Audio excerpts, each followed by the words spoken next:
Hello and welcome to the Southbound Sports Show. I'm your host, Richie Leahy, here with my co-host, Matty B.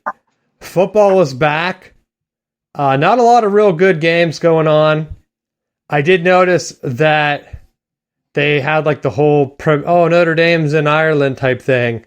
And I realized, like, if I was there, I might be the most attractive person in this entire stadium, Matt. I was very disappointed in, like, the eye candy they rolled out for Notre Dame fans. And I thought, oh my gosh, this is giving Irish people a bad look. I should go there.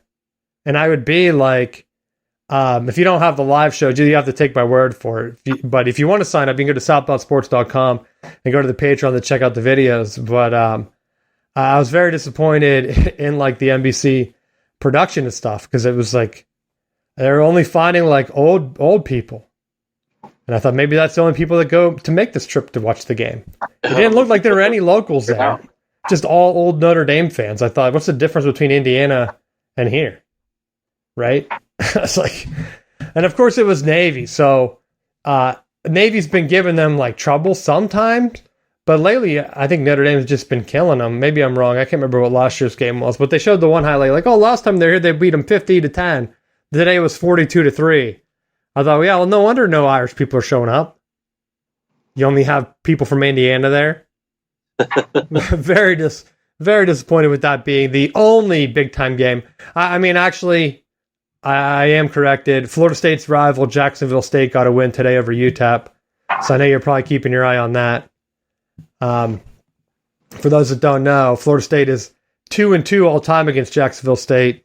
Definitely rival material, I think, when you only win 50% of the games. Right, Matt? They want no part of it this year. And then I think my boy Brady Hoke's still the coach at San Diego State. They're playing right now. They're up. And USC is tied with San Jose State. And it makes me laugh because it's on the Pac-12 network.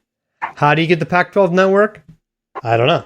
I didn't even know it still existed, to be honest. We've been talking about the TV deals, and it's almost like a Pac-12 After Dark, except it's already started. And I'm going to keep my eye on this because everyone has hyped up USC as like the sleeper national championship team. And I'll be honest, if you lose to San Jose State, I don't think you can back into the playoffs. Do you agree? Yeah, I think unless you're Big Ten or SEC, you're not backing into the playoffs. Even with the loss to them, though, I don't think you back in. Like, remember Georgia was close with a team like this last year? And it's still early. It's the second quarter. They're just tied 7-7. San Jose State is getting the ball back. I'm not saying that USC is not going to pull away in the second half, and teams come out sluggish early in the year, but you're at home, and you're not playing a Power 5 opponent. Like, people will always bring up back when Ohio State lost to Virginia Tech and won the Natty. Virginia Tech's in the ACC. As much as I pick on the ACC, that's still a power conference. Virginia Tech has played for a Natty. San Jose State hasn't even played in a big New Year's Six Bowl or whatever they call them. Yeah. So I'm watching that and I'm thinking, you can't lose this game. Even if you run the table, I find it very hard to forgive this loss, because if you look at like a team, heck, like last year when they had Ohio State and Michigan, both with like one loss, if they would both have two losses to like, oh yeah, Michigan lost to Ohio State and Penn State. Well, we really got to put USC in over them because they lost to San Jose State. It's going to be like, do we? Like maybe, let's say Notre Dame goes like whatever, because the most likely scenario is going to be Ohio State. So like if Ohio State loses to Notre Dame and Michigan, and then you would have a team like USC coming from another conference, I find it hard to believe that you'd bump them ahead. Maybe there wouldn't even be a discussion because like Notre Dame would just take that spot if they run the table in that scenario. I don't know. It's just early for me, for the teams. And I know there's not that many games, so it's not a lot for us to talk about. But for teams that lose early, I think you still have to lose to a better team. I mean, we had the same thing with Pitt when they lost to Western Michigan, right? If they would have won, I think they lost one other game that year. But if they would have won the rest of their games, I really don't think they would have been able to get in with that loss. So have your team ready to play early in the year, because you don't want a loss like this to come back and haunt you. And so It's crazy, but not a lot of big games. I feel like there's always been one or two big matchups. The only other one that's like including a Power 5 team is Vanderbilt playing Hawaii tonight, which I keep seeing the lies about how you can't do travel. What was the thing I saw? Something about the ACC where they were saying that it's impossible for Stanford to travel all of their sports or something for less than $2 million a year. But the Hawaii one, I think Stanford has more sports teams, but like Hawaii was doing it for $500,000. So in reality, yes, you can. Like, what are you talking about? Especially in the ACC, because the ACC is not like these other conferences where, and I think it kind of hurts them compared to the SEC and Big Ten, where those two conferences have college towns. The ACC has a lot of cities. And with big cities comes big airports, Matt. Boston, Miami. Like, right?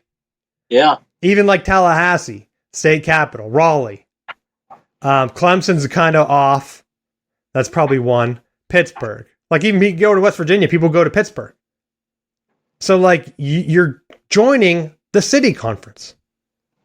So with that coming in, you can fly right in there. I mean, heck, even like the Raleigh-Durham, like you're landing right beside Duke, UNC, and NC State. You're in the middle. So like you can go to any of them. I think they say like what, they're like 13 miles apart or something. So like for Stanford to come in, depending on how the schedule's worked out, for the most part, you're going to be in big time cities that you can fly to. Hawaii really doesn't have that luxury, and they're able to make it work. So you can't tell me that if Stanford really wanted to join the ACC, now there were some rumors that only SMU now is willing to take the no TV contract pay that we talked about, I think it was last week. So that's going to be a big deciding factor, because I thought that the initial read was Stanford and SMU were both going to come in and take it. And it seems like Stanford is kind of hesitating and they want to bring Cal with them too, which I don't know how that's going to work. Because you're going to have what do they have right now? 14 in that conference? You're going to go to like 17? I mean, the rest of the sports like basketball with 18, like that, you could make that schedule work. Play everybody once. How many conference games do you normally get? 18 anyway? Like play everybody once and a rival twice if you really wanted to. But for football, Notre Dame's not in your conference. So like them voting all these other schools in is weird. Unless you're able to like pull in a school. Because at that point, honestly, if you're going to do that and Notre Dame's not going to fully join, I wish the ACC would pull the wild card out and just add like Boise State for football only. To like give them one more Western team. And to kind of even things up. I mean, 18 is not a good number for pods, so it kind of like screws with travel anyway, right? But in the long term, if you're thinking, well, we're going to have to match what the Big Ten and SEC go to, so if they end up going to 24, then if we add Boise State now, we can have maybe a Western pod, because you could eventually add Oregon State, Washington State, Cal, Stanford, SMU, and Boise State, and have that be your Western 16 pod, which wouldn't be bad for the ACC compared to other conferences. I mean, honestly, like you're going to be competing with the Big 12 most likely. That's not a bad conference to compete against, right? Especially like if Miami doesn't leave and Clemson doesn't leave. Because like realistically, I think Florida State's the only attractive team that can kind of name its place. The other ones I'm kind of like not sure on. For the reasons I mentioned, like Clemson's not a big market. They're not like a big money school. They don't have like they're not like the big time, you know? So like for them to come in and be like, oh, SEC, we're going to take over. A lot of those other schools I think are just going to laugh. The Big Ten's going to say like, yeah, you don't really fit with us. Like, what are you doing to increase like your brand to fit in the Big Ten? And they're going to be like, oh, well, winning a couple natties. So that's what I'm looking forward to seeing how some of these teams do today, because like you said, well, I don't know if you actually said it, but you talked about Florida State being the team in the ACC this year. Clemson has been on top. If they lose that throne, it's a very bad time to lose it. Yes. Because now it's for all the money. It's the same thing that happened to East Carolina. East Carolina was on top of the world. Skip Holtz leaves, and like both careers cratered. Right? Didn't he go to like South Florida or something? Yep. And so it's like, well, you were the most attractive team. People were talking about adding you to the ACC, possibly the SEC to get into the North Carolina market. This is back when TV deals were big. They took Missouri instead. And that's because East Carolina fell off like 3 years before and became nothing. And then they weren't even going to be invited into like the AAC, I think at first. And then, I mean, like Cincinnati and them left them behind. UCF, they all kind of just stayed where they were. And East Carolina is basically gone. And everyone that's telling me that's not going to happen to Clemson, they've won a couple national championships. I'm like, but what do they bring outside of that? If they're not winning football, what are they bringing in? Like, I mean, they're not enough to be a doormat. Like where the Big Ten can look at Rutgers and Maryland and say, we're bringing you in for markets and other brand like academics or whatever. People are going to hate it. They're going to say that like they should kick you out of the conference, but you provide a service. Like you're good enough to beat other teams. Maryland was 2-0 against Texas a couple years ago when Texas was back, remember? So you can't be like, well, the Big Ten sucks because like Michigan's beating up on Maryland again this week. It's like, no, but Maryland beat Texas twice. So that really killed the narrative. And if you notice, since that has happened, even like recently, ESPN doesn't take shots at Maryland anymore. They're realistically down to just taking shots at Rutgers. Because it's hard to take shots at a team that even though they're losing in the Big Ten, is beating teams at home and on the road that are like leading the other conferences, right? Yeah. So it's like, all right, that's what you need to do if you're like, that's what I think they're looking for in the next round of expansions. Like the Big Ten's looking at Oregon and saying like, well, it might not work out. Like your players might not be able to recruit as well. Your team might not be as good, but what we really want from you is to come in with lesser money right now and win out of conference. We hoped Nebraska would do it. They didn't. And they've been kind of wandering the desert. But I think there's a possibility that they potentially could start to rebuild. I feel like Florida State caught a wave at the absolute right time, and Norvell was smart enough to be able to capitalize on how to structure the transfer portal and the NILs, and I feel like he had to have been researching like how to make this work, because he was one of the people that's so far ahead of the curve that it cracks me up to see how Miami and Florida fans try to crack on him about it, because he just has Florida State in such a better position. Had this have been pre-NIL, pre-transfer portal, it probably would have taken them a decade to get the pieces in place to win consistently, to attract the higher tier level prospects. But through the portal, they were able to pull all these higher ranked guys that flipped the roster, that then they were able to compete more, which is now setting themselves up where they're having a ton of 5-star and 4-star recruits committing. And I think it's just going to make them that much more competitive, because I think the game in this is you're winning enough that you're in the running for, the top 150 recruits, and to be able to bring in those high profile guys really changes the dynamics for you. When you don't have that, I think you end up relying on trick plays, on luck, on what have you to keep yourself competitive in games.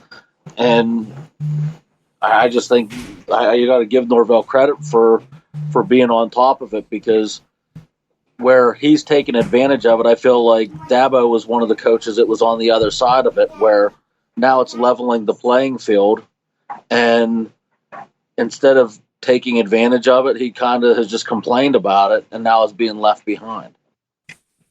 Yeah, that's where I think some teams, they're able to do one very well. Like, remember Michigan State had all those transfers like the very first year, and they won like 11 games. And then you don't recruit, like you have to kind of find a balance. Yes. Because like they didn't recruit to backfill. And then the next year, they didn't get the same type of transfers. And so it's hard to find that. And I think now you're seeing teams like Clemson where it doesn't seem like they're doing the same strategy in terms of like the transfer portal. And now they're all relying on like, well, we hope this new QB is going to be a stud because we really need him to be. But teams like Tennessee are kind of doing it. And I'm kind of surprised on how fast they were able to do it. I mean, even with like players like Joe Milton, Michigan's old quarterback that kind of flamed out in the middle of that COVID year. And it was almost looking like there's no way he's going to be a starter anywhere, right? Because he just seemed like he was so inaccurate after that first game. And now look, they're like predicted to go maybe take another run. And I wouldn't be surprised to see that happen. Just because I think some of it's going to be player fit. And if the NIL stuff kind of gets away from them, maybe the NCAA will kind of come in and say, hey, we're going to put regulations here and try to limit it. But I still think you need a balance of both. You can't just rely on the transfer portal because we've seen that fail so many times. And if you're just sticking with recruiting, sure, you can land 30 recruit classes, but like Michigan did that when Harbaugh came in and they had like a couple of guys get drafted every year near the top. They just didn't have the depth.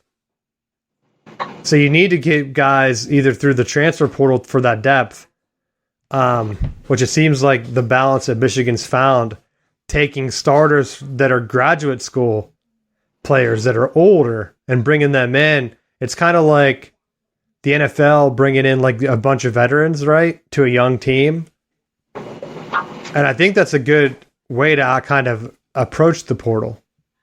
Because you're not like relying on like, well, we need this heavy hitter coming in. Because we kind of already have them. And once you have some of those players selected, being able to go in the portal and bring some additional talent in helps. So that you're still, because I think that's one of the things that's hurting these teams is you rely too heavily on transfers, and then the recruits are like, well, I'm not gonna go there because they're gonna bring somebody in and take my playing time. And if you have too many of the recruits coming in, then some of the transfers look like, well, they're just looking at developing people. I may get buried in this. So it's having that balance of like knowing where your holes are and then being selective with who you're attacking in the portal to be able to say, okay, if I have an issue at left tackle, I need to make sure that I'm going after the top tier people to fill that need so that we can be competitive now. And then by doing so, we win the games that now we're in the running for these players to be able to build the long-term depth. Well, speaking of long-term depth, there's an article that came out today about Kirkpatrick Jr. choosing Alabama. And the timeline's kind of a little weird on this one, Matt, because his dad played for Saban a mere 14 years ago. So it's almost like the old adage of bringing in older guys that are already dads and having families. Or like the joke, it's like at the high school level where they're like, yeah, that guy, he drove in here with his 4 kids and his wife. They're sitting down there. They're like so big. But in reality, that has to be true. Because how the hell else is he 18 years old if he played 14 years ago? Unless he's recruiting them super young. This doesn't tell me exactly when he's going to sign, but the timing is a little iffy here. If Nick Saban was relying on his a bunch of family men playing for him at Alabama to have kids around the same time so he can keep his dynasty going, maybe he lucked out. We'll see what happens. That's why you got to be bold and say, like, tell the boosters, like, guys, we have a plan in place. I have a bunch of kids or a bunch of players that are having kids, and they're going to be here in 18 years. We'll be able to sign them back up. Keep the cycle going. You got to keep me around because like Joe Paterno coached forever. So like he's like what, coaching like grandkids of people that he coached, right? He had to have. Same with like Bobby Bowden. I'm assuming like they at least had one guy. If Nick Saban's barely been there for that long, it seems, and he's already having children, you got to assume that some of those other ones had grandchildren. But that's probably going to be a thing that doesn't really happen anymore. I would think maybe like Dabo. I don't know how old he is. I feel like a lot of these guys are getting like super old. You would have said Fitzpatrick at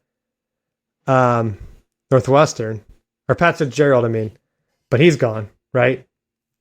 So yeah, he's gone. And their players were still wearing shirts for him and all kind of stuff. So I'm wondering how their season is going to fall apart. It feels like it's going to happen. Yeah. USC scored, so they're up 14-7. Great first season. Michigan's playing ECU at noon on Peacock. And the one thing that cracks me up with this is that down here in the South, I have a lot of people that went to ECU. So it always catches me off guard when people are like, "Hey, I see you had a Michigan shirt on or a Michigan like thing on your car, or like your Michigan flag up. Like, hey, you want to give me like where should I eat if I go to Michigan?" I'm like, buddy, I don't know what the hell. I don't even know you. How am I supposed to know what you like to eat? How am I supposed to give you a recommendation? Why should I start telling him Little Caesars or White Castle? Go to Golden Corral. There's something there. If you don't like anything at Golden Corral, then you are a picky eater. Like, oh yeah, you've never been out of state. Like, do you not know that they have the same restaurants pretty much? I mean, I know they're talking about getting stuff on campus, but it always catches me off guard because it's like you're struggling, like doing other things. Like one guy's like dropping off a package, like starts chatting me up. I'm like, buddy, don't you have a timer going? Get out of here. I'm doing yard work. I don't need to be talking about what's going on, you know? So that'll be interesting. I wish now if Michigan was bold, they could have did like a 2-for where they had 2 home games and 1 away, and then they could have played at East Carolina. Then I would have went down there and I could have did the same thing. Like, hey guys, where should I eat here? You have a think place called Bojangles? That's what I like to eat on the other side of the state. Please, like, come give me some tips. So that's the one thing that kind of annoyed me. But I'm ready for football to start, just because people are always like, "Hey, take it easy on." That's another thing I get. Hey, take it easy on us. Like I'm the one calling plays. Like they want me to tweet Harbaugh and say, "You're not even coaching, right, Coach?" But can you take it easy on these guys? I work with a lot of them. You know, they want me to take it easy on them. But did you see the Harbaugh situation? I guess Yeah. I guess I should fill people in. So they this is a little bit of rumors anyway, but the rumors are that what happened is the receipt that I talked about came from an old like recruiting coordinator. He like does stuff at Mississippi State, so he like told the NCAA to look into it a little bit more, which seems odd, right? Because, like, you're the guy, why would you burn that bridge? But that's the reason why, like, there might be more to it. Because, like, I guess the stuff that hasn't been released, right, might be more, like, insider-type knowledge. So I'm assuming that Michigan has that information, right? Because I don't know why they would write a response up if they didn't. So they went ahead and they responded, and from there the NCAA came back and said, like, this is what's going to happen, probably a 4-game suspension or whatever penalties. Michigan said, like, we'll typically get a 4-game suspension. The panel denied it. Matt, a little bit crazier, the guy that denied it is the same exact guy, and this could be rumors, but this is what I was told, is the same exact guy that he's on the board for the NCAA now. He used to be in the Vikings front office, and he was like one of the guys that was the final vote against Harbaugh to not get that job. So it seems like it's one guy that has a personal vendetta against Harbaugh. And he's like just following him around. Like, hey, you want a job with the Vikings? I'll stop that. Oh, NCAA trouble? Let me just join this board here and let me just come after you and see what's going on. And so I'm always like ready to, like, a little bit skeptical when I'm reading some of these things, you know? But Michigan came back with a 3-game suspension because they're doing it in-house. They're not waiting for the NCAA anymore. Their hope is that next year, if the NCAA says, well, you're supposed to give them 4 games like we initially agreed on, and we know that it was like a weird thing, we're going to come back and like let you do that or whatever. So they're thinking that in the end, if the NCAA says you have to do a 4-game suspension, they'll just accept these 3 games and tack one on at the beginning of next year, which kind of surprised me because I was always under the assumption that if Michigan, I mean, obviously the goal every year is kind of to win the Big Ten, and then Harbaugh set a national championship. But I was under the impression that, like, the way the roster's stacked up right now is this is Michigan's best chance for a natty. So if they win one, Harbaugh should just go to the NFL, or I mean, whether they win one or not, you know. And maybe because like there's rumors that maybe JJ could come back next year, and then you'd have a long-term starter. So maybe that would be enough to kind of bridge the gap for Harbaugh. But now it's seeming like he's ready to go. And one of the things that came out was like Michigan plays Texas, I think, game 2. So they only did the 3-game plus 1, planning for the 4th game suspension. They didn't want to do 2 and then have them tack 2-1 and then him potentially miss that Texas game next year. Now, if the NCAA comes back and says 5 games, then it will be interesting to see what happens, right? If they don't make the playoffs, does he just not go to the bowl game? But some are saying that because of this impasse that they're having, that they might not make a decision until next summer. Which is crazy to me, right? Yeah. You're having the cloud hang over your program's head. And just some of the stuff that's happening, I'm kind of like annoyed with how the athletic department kind of handled it. I understand now that if it was a former staffer that kind of came on and made that decision or whatever, that, okay, I understand why the NCAA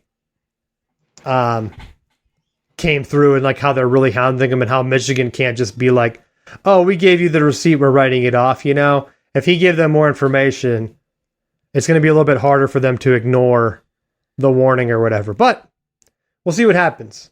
I don't really like the NCAA. I don't like how, like Tennessee, they're like, hey, we admitted it, but we don't want to punish the current guys. If Harbaugh punishes himself, I really don't see how the NCAA can, like, take away wins, you know, or do other things if it's something like as simple as the recruiting cheeseburger thing. Unless there's really more. But like I've said before, at this point, if there was more, I feel like we would have heard about it, right? Don't you think? I don't know. I mean, I like to think that in a lot of these situations, it's somebody being petty and just tattling. You know, whether they got fired, they moved on, and now they're feeling spiteful, and they're bringing this stuff up to try to get somebody else in trouble. You know, but with a lot of these stories, I feel like because it's Harbaugh we're talking about, everyone wants to assume the worst and throw the book at him. And now it's creating the issue that I have with it is it went from he's 4 games suspended or 6 games suspended to no, I'm not going to do it at all to, well, maybe just 3 games. And it's like, it's this public battle that is just airing these discrepancies within the NCAA. And what drives me crazy with it is that what should be a pretty straightforward policy of just having standards and ways of handling this, it's like they just shoot from the hip and then see, well, let's try this and then see, we'll throw this punishment out and see how everyone reacts. And realistically, they probably already have something in mind. But it's like, we'll do 2 or 3 different ones, and then by the time we actually do the suspension, it'll just be like 2 games, and nobody will even care because we've run the story for so long. I'm going to get probably audited for saying this, but it's kind of like the IRS, right? Because they know how much you're supposed to pay. And with today's technology, why don't they just automatically have taxes happen? Right? But instead, they'll still send you a letter that'll be like, hey, buddy, you're $500 short on this thing. It's like, why cut out the middleman? Like the HR blocks and whatever. That's like what the NCAA is right now, where they're like, well, we're going to have a board. And that's what cracks me up. It's like, well, we have this guy from the Vikings that seems to be voting to like for the NCAA to approve it because he was supposed to, I don't know, that he was supposedly the deciding vote to not accept the penalty that Michigan had for four games for Harbaugh. And then the NCAA got written, like drugged through the mud after that decision by like local newspapers and even like the national media. So that one guy made everyone laugh at the NCAA for a few weeks. And I feel like really weakened the NCAA's case against Michigan so much that they had to break their own rule and commented like, there's more to this. And then Harbaugh was even saying like, well, there's nothing bad in this report, so I don't know what they're hinting at. I wish they would just tell everything that came out of it. And so it's like, all right, well, what do you want to do? Put it out there. What's the bad part? I mean, and like Michigan has to know what's in it. Harbaugh already commented and said there's nothing bad in it. So I don't think he would do that because why would you put a target on your back, right? Maybe he knows that the public perception's on his side right now and he's going to roll with it. But maybe he's crazy enough, like you said, you don't know what he's going to do. Maybe he would just go to the NFL anyway. like Chip Kelly, didn't he do that? Heck, Pete Carroll did the same thing, didn't he? That'd be really funny if Harbaugh's career really took off because of the didn't Pete Carroll come across the field and say, what's your deal to him after he ran the score up when he was at Stanford? And he's like, oh, shucks. It'd be funny if Harbaugh like did the same exact career path as Pete Carroll, where he's like in the NFL, he comes to college, wins a natty, comes back to the NFL and wins the Super Bowl after like getting the NCAA after him. That would be kind of funny, I think. Because I don't know what the ages are, but I feel like they would have to be around the same time frame because Pete Carroll's pretty old. Yeah, Harbaugh just doesn't have a college rival, like a young up-and-coming coach that rivals him like that, you know? It would be like if Northwestern's new coach beat Michigan and ran the score up on us and Harbaugh and him had a beef. That's basically what Stanford was to USC, I think. Right? Because Stanford was like no wins at all when Harbaugh got there. Or like 2 wins or something. But I think that's all I kind of have for college. I think those are the main things that I had written down. You have anything else for college you want to talk about? One of the only things is it doesn't ping heavily on anyone's radar, but I did see that they had a court date set for Nick Rolovich. And it reminded me because of Hawaii playing, where he had coached previously, and now former run and shoot quarterback Timmy Chang's the head coach here now. But they have a court date set for December 9th because of Rolovich suing Washington State University, because when they fired him in 2021 because of his vaccination status, he tried to apply for a religious exemption with the Human Resources Department, and they wouldn't accept it. And so he's going on the offensive now and trying to sue the university for essentially firing them and getting them out of coaching. And so I wonder what's going to happen, because like when Mike Leach sued, they just kept dragging it out so much that he died. Right? Yeah. Because like the state has that much power, and it's a state university. Now there have been some like COVID changes to where I think some workers are able to win those lawsuits now, but I wouldn't be surprised if they just kind of settled out of court or something.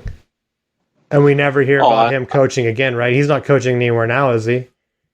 Well, there were like the governor and the Washington State athletic director that had they were named in the case initially, and the judge dismissed them from the suit, but there's still some charges against Washington State University altogether that are still possibly pending. Oh yeah. So I want to just see how that's gonna. I'm curious to see how that plays out in December, because hopefully he's able to get some kind of package for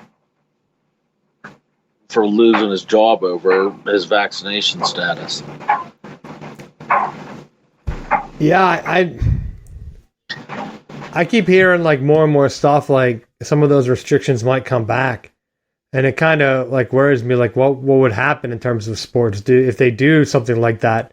And I don't know if it would be national, it'd probably be like state by state, depending on how many cases are going back up. But like, is that going to affect people, like teams? Michigan was hit hard by that because of the state restrictions. It will 100% affect people the next time because of how poorly it was handled this time.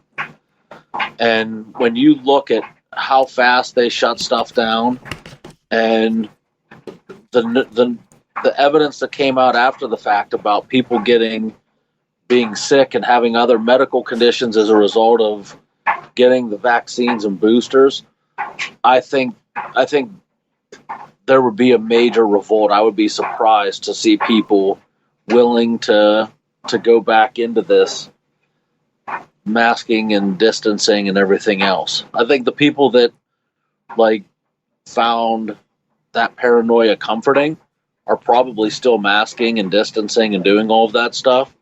But to everyone else, it would absolutely blow my mind to see us back in another scenario where we're locked down, because I just think people would just rebel against it. Yeah, I mean, sports are kind of just like an entertainment thing. I feel like if you want to go, you're going to go. Like, there are risks going anyway. Like, how many times do people fall off banisters or whatever? And it's kind of surprising to me that with all, like, the issues with the NFL, like, people getting drunk, now the Big Ten and, like, other states, like Michigan State's going to sell alcohol now. I think Michigan's, like, one of the only ones that doesn't anymore. And it's like, oh, yeah, let's have a night game against our rivals. And you always hear rumors about, like, people getting hit with batteries and other things. It's like, oh, yeah, that's where I want to go. Well, maybe that'll work out better for you, because then they'll be drunk and they won't be able to be accurately hitting you with batteries. Oh, I know, because, if they keep pricing you out, then it's going to be really hard to get drunk. You have to bring, like, $1,000 with you. Right? You're like, $30 for this beer? What are you doing? Because I when I went to the bowl game, like last year, like getting the beers, as soon as I walked in, like the guy's like, hey, you want a beer? I'm like, yeah, sure. And it's like, oh yeah, it was like $13, and it's one bottle. It's like, okay. They pretend like it's a big bottle. They have like the higher ones, right? But it's like super skinny. So it's not like you look at it and you think like, oh, that's like a double, right? And then you look at the ounces, you're like, oh, it's just a regular. Just charge me $13 for it. Nice, buddy. Great work, Mr. Guy. Like, I wonder if did they work on tips? Because like they had the tip thing. It's like there's zero chance I'm tipping on a $13 beer at a stadium. Like, don't even ask me that. That's an insult, right? There's nowhere else in the world that the beer costs that much and you expect a tip. It's like the coffee shops now that like Starbucks has like the tip. It's like, there's no way that I would ever do that, right? So that's the one thing that I don't want at the stadiums either. Like, oh, you want to pay here $50 to park? Oh, you want to give me a $5 tip? It's like, hell no, get away from me. Man with the green suit on or whatever you have, the parking tag. That's like always my fear now of like going to games. It's like the bullshit with parking. Because you're like, how early do I have to go there? Are there going to be morons driving around clogging up all the lanes? Yes. Okay, how many morons do you think they're going to be? And then you're like, all right, am I going to be able to even get in? Because sometimes there's just random construction, right? So do I go here? I park and just walk. And then sometimes you're walking and then there's like hero cops doing like traffic duty. And you're like, buddy, you're not taking traffic duty this seriously. Get a break. Because I've been yelled at crossing the street. It's like, hey, you can't have open beers out here, sir. Dump it out. It's like, come on, cop. Like, do you hate your life that bad that you're hounding people where they're selling beers 5 feet away and asking for tips on them? On top of that. So you're going to make me dump this out and then go spend $30 to get another one right over there. So, not a good experience. They're talking about how attendance is down. That's why attendance is down. It's not a surprise. Like, you're better off setting up like a big TV or projector in your neighborhood and just watching it with your neighbors. You'd probably have the same like group experience as you would at the stadium. And the camera angles are much better. You can see exactly what's going on. Right? That's why sometimes they have them like at basketball stadiums, like when a college team like makes the playoffs or whatever. The students will go to the basketball arena and they'll have the game up on the Jumbotron. And it's like, that's basically the same thing, but you're probably going to be able to see better anyway. Because a lot of times at the stadium, people are just tuned and watching the big TV anyway. Yeah, I agree with that. So, I don't know, a little bit of a rant season coming up. Let's get in the NFL for the rest of the show. They did the roster cuts, and I think I told you before the show, maybe this is in the pre-show, but I keep getting alerts. It's like, oh, big-time veteran getting cut by so-and-so team. And I'm like, ooh, who? I click on it. Never heard of the guy in my life. Just because he played for 5 years doesn't mean he's a big-time veteran. There are tons of people drafted from teams that I don't know. It's like, I'm looking through the list. I had the entire list up today. Should be up to date from CBS. And as I scroll through here, I wonder, like, do I know any of these people at all? Because I understand some of them are like rookies or whatever coming in. Like you see some names, like on the Steelers, like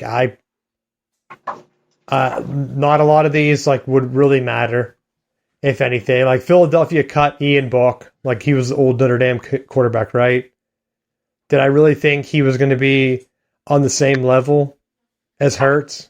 No. So am I surprised that they cut him? No. Some of the guys, it's like, oh yeah, here's some guys. Like I'm trying to find ones that I might know. Like James Washington, the receiver for the Saints. That's not the same as the Steelers receiver, was it?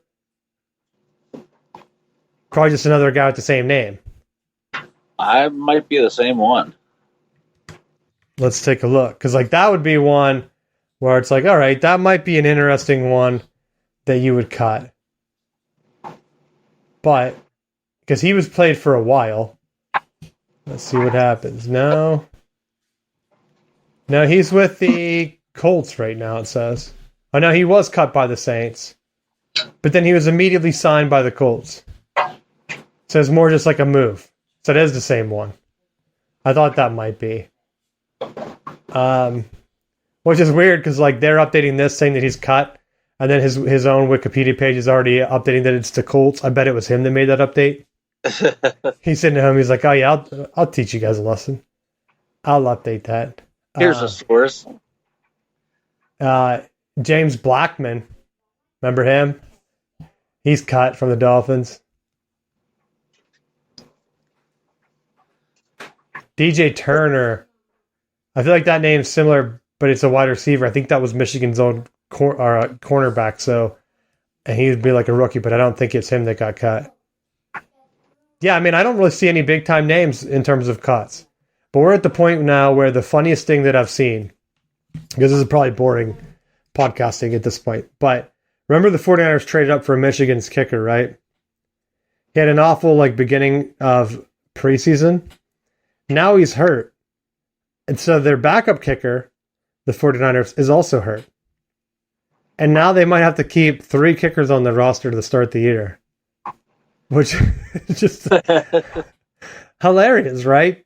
Because if he came out and he was hitting all his kicks, they wouldn't need the hurt backup kicker. They would just cut him, right? And then bring in another veteran kicker as like the starting backup. But now because they don't know what they wasted on with a pick like that, and I hope it's not a waste. I hope he kicks for like 50 years. But it's almost at the point where how do you know what you actually have on your team? Because you're not really going to go ahead and make some moves. I think Donovan Jeter was a Michigan defensive lineman. He got dropped by the Bears and picked up by the Giants. But yeah, I'm sure other people have, like, they know some guys on this list because of where they watched them play at college or their local team. But I honestly went through the entire list, and other than the couple like college people that I know, not a lot of big time moves or surprising cuts, I think, from this year. Was it Corey Davis that stepped away though?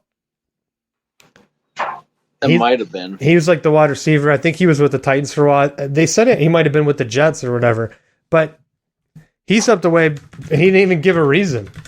He just stopped showing up. Yeah, he was with the Jets.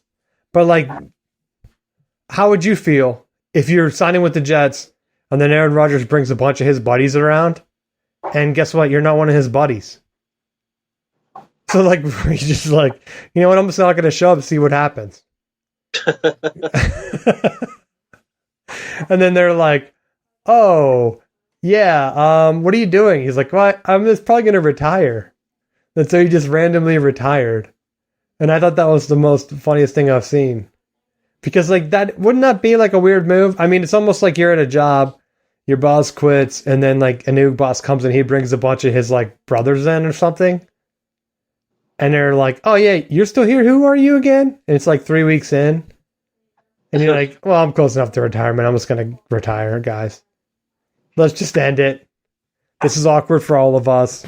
And I wouldn't be surprised if the Jets have some injuries, if he just randomly comes back because they need him, right? He's only 28 years old. He was just excused for team activities for 10 days. And then he retired in the middle of preseason. So I hope mental health is all right with him. And there's not like a nagging injury either. Because sometimes you keep getting injured and then it's like in your head. And you can't like go full speed because you're afraid of getting hurt. But I don't know. We got the draft coming up. Maybe going to try to do, for fantasy, maybe going to try to do a live show. So I'll keep posted on our Twitter. Matt, you going to be a part of that this year? I don't know. It depends on where I'm doing my drafting from, because I know we said it a little bit later, but because of my additional obligations of not just coaching, but also having game duties for our youth program, I may be still announcing the game for the one league while ours is starting. So you're the announcer? A little bit. What do you mean? They have like they don't do it from the booth, do they? Yeah. Remember we used to announce like Little League?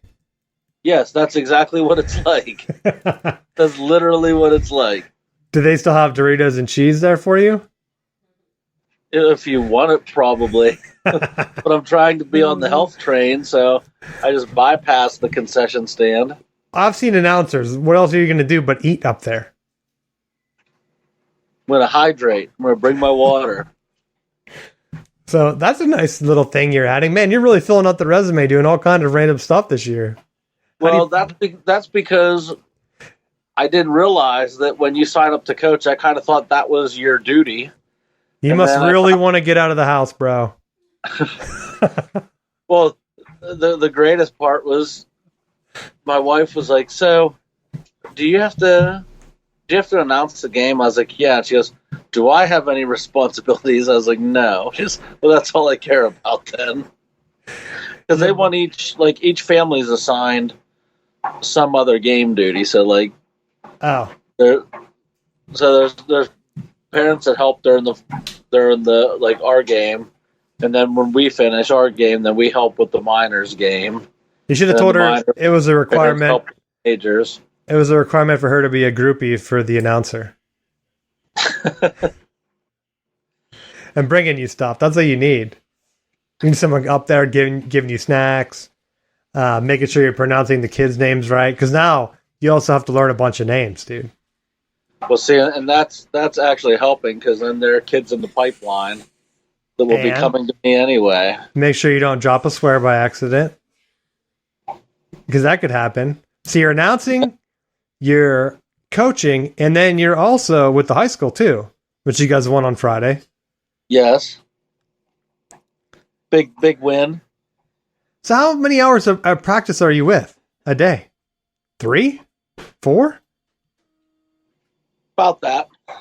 Oh my gosh, dude. The flag practice isn't all day. Do I need to get a divorce lawyer on the call? I'll bring them in. I'll be like, this guy really doesn't want to be home. Well, I mean, this is going to be a peek into my world. So on Monday, I'm going to have my regular work day, get out of work, and then drive back home for our JV game. Tuesday, I'll have varsity practice from like 3:20 to 5:20ish, and then I'll have my youth flag practice like 5:30 or 6 to 7. Wednesday the same, Thursday the same, and then Friday's varsity game. And before work, you wake up and go out with your dog for a walk or a run, right? Well, I bypassed that this past week, so I'm hoping to get back on that train this week. You know, I'm seeing a trend here where the next step is you just start living out of your car. And you're like, all right, kids, I'm ready for practice. And you just have a station wagon. And in the back of the station wagon is a net with just a bunch of footballs and stuff in it, cones. And you like just permanently wear a whistle. Well, I did tell a couple kids, I was like, well, this is my house. And they're like, well, where do you sleep then? I point up in the press box, I was like, well, I sleep up there. Like, wow, he really does sleep. He really does. This really is his house. And people in the neighborhood will soon believe it. They'll say, there's that guy. He's always here. He's always here. There are even a couple parents that were like, wait, have you been here? I was like, yeah, I had varsity practice first. It's like, it's not clicking that I'm pulling double duty. That's insane, dude. I have to tip my cap to you. I don't know how your wife handles it. Well, she's been battle scarred. She's been battle tested with it because when we first moved to North Carolina, we didn't know any better. And then I didn't realize like the actual hours that we were keeping. I might as well have been working a college schedule because we were doing our regular work schedules. And then I was practicing from 4 to whatever time. And then by the time practice was done and the parents actually got around to pick the kids up, I wasn't getting home until like 10:30, 11 o'clock. And I wasn't even thinking anything of it. It was just like, well, I guess this is just what we do right now. That is insane. And then when I went to the second school down there and we got out of practice, all the kids had left, and I was driving home and driving past the school that I used to work at where they were still practicing. I was like, oh, that is not the standard practice time that everybody else is doing. And then when I moved back to Pennsylvania and I realized like even more like different and not as many hours of game planning and everything that went into it, was like, oh, this is completely different. She should have divorced me. She's nuts. She's nuts for being like, he's still not practicing at 11 at night, is he? She's just like, well, at first I was like, what is taking so long? And then after having me home for a couple of months, I was like, hey, don't you have weightlifting or any kind of spring practice coming up? Like, what are you talking about? It's like, well, there's some shows I like watching when you're not here, so why don't you go ahead and go back to practice? It's like a commercial where they show like the one guy running the bleachers. That's just you. pretending to wait for kids to get picked up. You're like, I don't need to go home yet. I'll just keep running. So you're like really jacked. Because like some coaches are like really jacked, and you wonder like, how do they get like that with all these responsibilities? But maybe they're just spending too much time in the weight room and not really focusing on the other abilities. Just beefing. Because like, I mean, look at the Ryan brothers, right? 2 successful bros, not in the best shape. John Madden, not in the best shape. Although they did ride those tandem bikes together that one time. He didn't have like a weird foot fetish thing. He had time for that to fit in. Didn't have time for the gym though. Got to get your priorities straight. This episode will probably get us banned. Oh man. I really don't have anything else to even get us more. I guess we're already kind of close to time. You have anything else you want to talk about? No, just last thing is just I was excited we got the first dub of the season back at the alma mater, and I was proud because last year we played at my old school. We played the same team, and it was just a different feeling, different atmosphere all around. Like before the game started, we got absolutely soaked. And I know that those were the things that when I was coaching last year, I would stress about because from it was the heat or from a rain. From the rain. Well, be clear, because I talked about people getting super sweaty just standing there coaching. That could have been you. Oh no, I train so that I don't sweat on game day. This was torrential downpour. We were soaked. It pounded rain for probably 10, 15 minutes and then stopped. Didn't get another drop the rest of the game. But that's pretty crazy. But I was so worried because I thought, well, how are we going to respond? Like, is this going to be now I'm all wet and now this doesn't feel right? And like, is it going to become like mess with us mentally? And the kids were like just whooping it up and just, it was no factor. And it was a dedication night that Conemaugh Valley dedicated their field to their old coach. And our kids were amped to play. And they're like, they may have gotten lights today, but we're gonna turn them out. So it was nice to see the competitiveness come out in them and to get that first win on the season. I have one other question. How many pass plays did you call? 4 or 5. I was going to ask, could I count them on one hand? Yes, you could use one hand, I do believe. How many of them were screens? 4 or 5? No.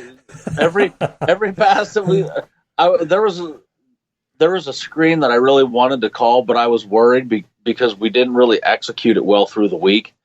And I feel like if you can't successfully hit it during practice, you have no business calling it in the game. Yeah, that's risky.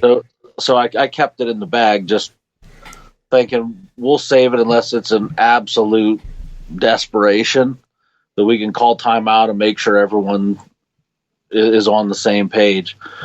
But thankfully, I was kind of surprised with how they aligned to our offense because they took some things away, but they gave us some things that I was like, there's no way they're actually going to do this, and it played into our run game really well. So I just said, if they're going to give us the run, we're just going to keep hammering it until they stop us. And thankfully, we were able to chunk yardage and get the points that we needed. We covered a Ferentz week 1. we'll keep the countdown going to see can I keep up with Iowa. Was it 25 you need? I needed 25. I got 34. I got an extra one just to play it safe. Good. I was going to say, you should average at least 30, I would think, right, if your team is good. But you never know with high school. Right. All right. Well, I think that about wraps it up. We got football starting, college, and then like NFL. We're going to follow up with the draft. Like I said, if we end up doing a live fantasy draft, if you're interested in listening to that, we'll either put it up. I think I'll probably put it up as a podcast. I might have did that last year. I can't remember. But that'll be coming. And then the following week, we'll have some college football. Hopefully no upsets on our side. But there are some teams that I would like to see lose. So let's see that happen. Thanks for listening, and we will see you next week.